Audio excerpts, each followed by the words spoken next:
Sueham Entertainment.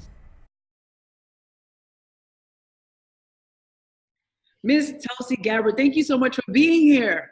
Thank you so much, Sue. I appreciate the opportunity to join you on your show today. Well, anytime we have an opportunity to speak to a presidential candidate about their ideas and plans for the country, we welcome you. So it's indeed our pleasure. Now, I know you're probably pressed for time. So is it okay if we just delve right into the questions? Let's jump right in. Absolutely. Awesome.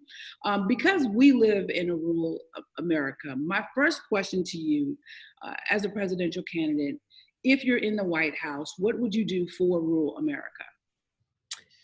I would begin with really focusing and understanding that we as a country should not be measuring the value of our people through how rich or poor those communities are.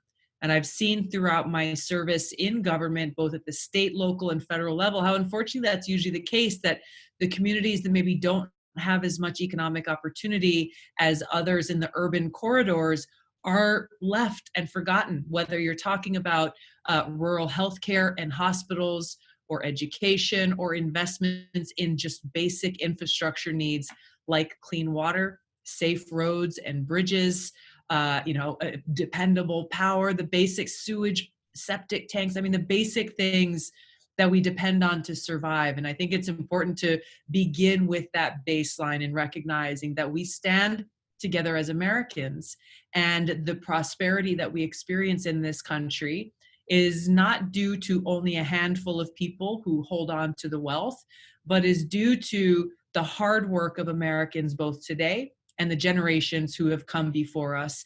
And we have to invest in our people based on that value.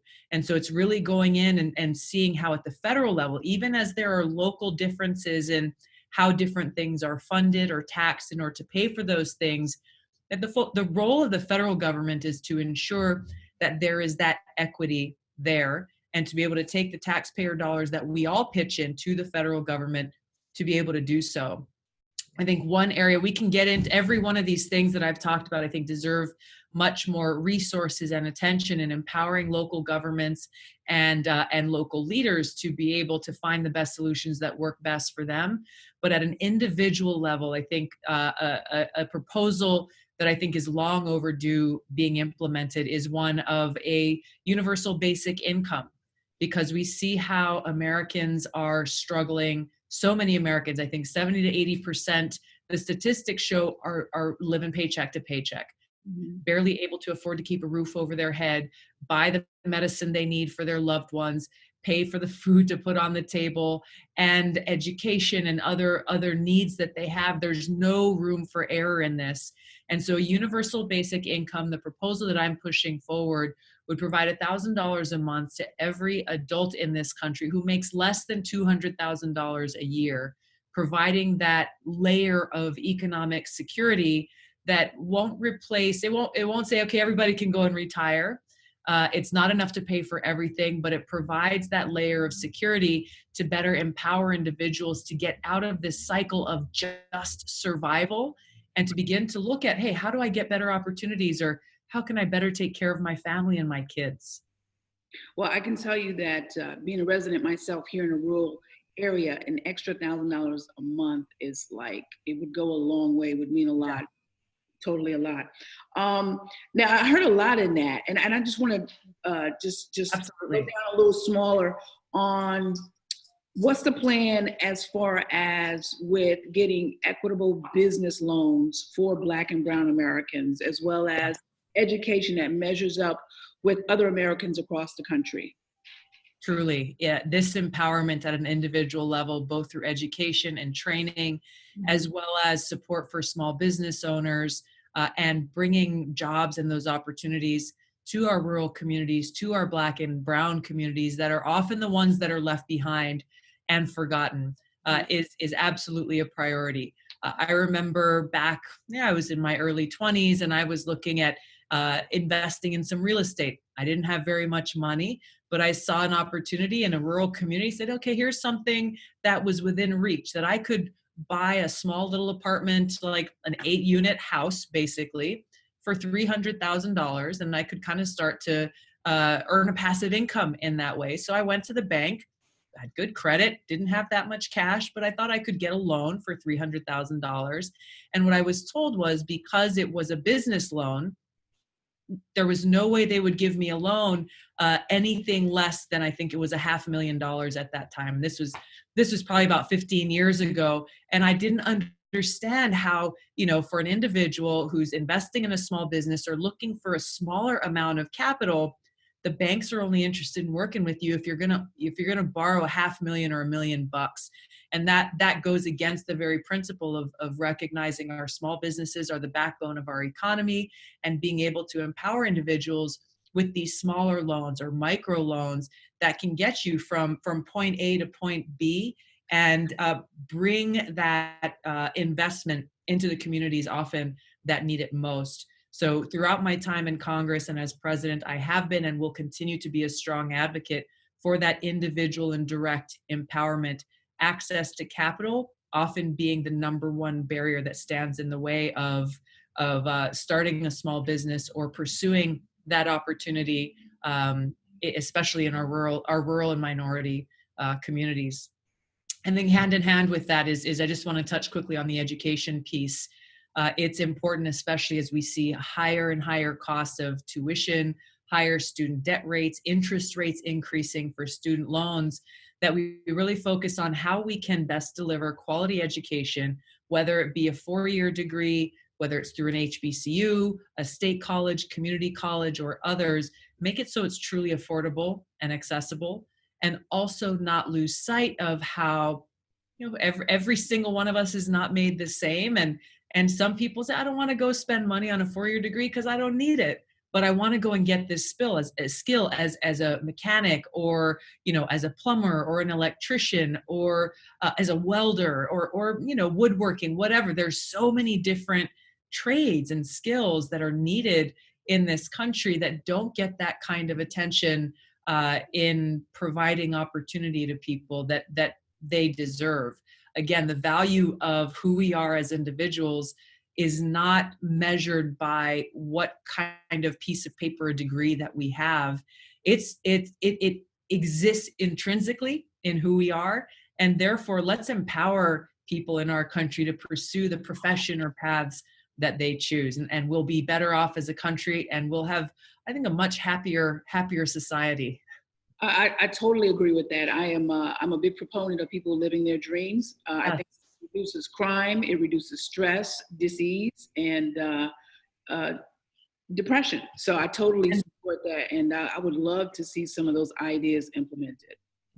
Your point there, Sue, I think is important. How we are, we're seeing higher and higher rates of suicide, not only amongst veterans, but amongst people of all different backgrounds. We're seeing more and more people stressed out, higher numbers of people dealing with different mental health struggles and depression and others. And instead of just saying, well, why don't we dish out more of these pharmaceutical drugs to try to numb the pain or struggle or suffering or challenge that they're dealing with, let's focus on how we can better empower people to pursue their dreams, as you said, just in a deep way, find that individual and spiritual happiness that I think is just lacking in a country that's driven by, you have to meet this standard, you have to work 80 hours a week, you have to do this and that. And really it's like, okay, for what? Right. If you're unhappy, then, and what is it all really for? Exactly. It's for nothing. And so I don't believe in living a routine, mundane life. We all have a purpose. And as soon as we get about the business of living our purpose, the world will be a much better place. Absolutely. I totally love that. What are your plans to help women as far as equality in the workplace, equal pay? Terrible. Yeah. Isn't it terrible that we even have to have this conversation in 2020? In 2020, exactly. And how, what is it? It's somewhere like 76 cents that women make to every dollar that men make. And that number goes lower and lower for Black women, for brown women, for Hispanic women. And you just see how unequal this society in the most prosperous, wealthy nation in the world still is today, how far behind we are. I've supported legislation in Congress, the Equal Pay Act, to be able to really enshrine this into law and to have some accountability measures there for those businesses that don't pay the same for men and women who are doing the exact same work. But look, I think there's got to be more than that. It really goes to changing the mindset that we have in our country, once again, that values people for who we are and what we're bringing to the table. It's not an easy process, but I think it starts with leadership. And what better way to start than electing a woman of color to the White House? How about that? I'll tell you, I love the mindset thing. Napoleon Hill said the mind can do one of two things. It can either build or it can destroy. So true. So it's up to us. Absolutely. As far as it goes. So I really love that. Last question. So I got to make it a really, really great question. Really great. All right. Why should we select you as our next president of the United States? It is time for a new generation of leadership in this country. It's important, though, that as voters are looking for a new generation of leadership, that we understand that it's not only about that. The voters also want to know that there's experience there. Experience that will enable our next president to walk in and to serve as commander-in-chief of our armed forces, as well as experience that will enable our president to be able to work with Congress to get things done. Something that is essential. You've got to be able to work across the aisle, deal with people who have many different ideas on how we solve the problems of today, treat people with respect in order to accomplish that objective, and ultimately always keep the well-being and the interests of the American people first. I have experience in both of these areas, and this is what I offer to the American people.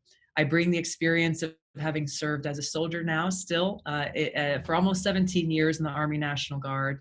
I've deployed twice to the Middle East, and I have experience serving at every level of government as a state rep in Hawaii, as a city council member in Honolulu, one of the largest and most powerful city councils in the country, as well as a member of Congress now for 7 going on 8 years, where I've been really focused on national security and foreign policy. And I've been able to pass legislation, even as a Democrat, under a Republican majority in the House. So as president, I will serve you, every single American, treat everyone with respect, and understand truly that when we come from a place of love, motivated by a love of country and a love and care for each other, just as people, as fellow Americans, we can accomplish anything. And this is my personal commitment to every American in this country, that every single day I will serve you and ensure that our White House becomes a beacon of light that represents respect, integrity, honor, and service. Wow, well said. And from one veteran to another, thank you so much for your service. Thank you for yours. Yes. Well, listen, that's all the time we have, but I will extend this invite that anytime you want to come back on the sueham show, we have an open door policy for you. Thank you. It's really been a privilege, Sue, to be able to share this time with you. It's never enough time goes by when you're having fun. So I'd love to be able to continue the conversation at another time and hopefully be able to meet you there in South Carolina soon. We'd love that. Thank you so much. Thank you. Aloha.